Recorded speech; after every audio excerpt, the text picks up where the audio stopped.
Hello guys, tignan natin itong kalabasa ko dito. Oh, ang ganda oh.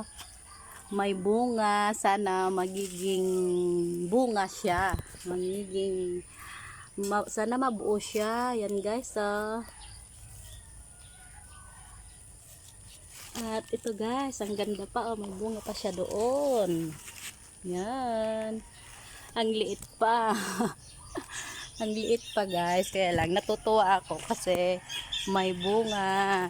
Naging yung bulaklak ay magiging bunga siya. Ayan o.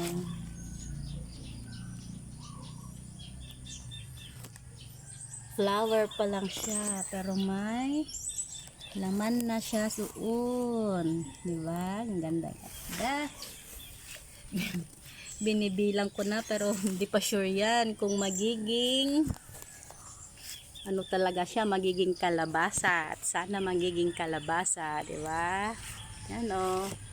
At ito guys, oh, yung sili. Ang daming bunga na naman itong sili ko.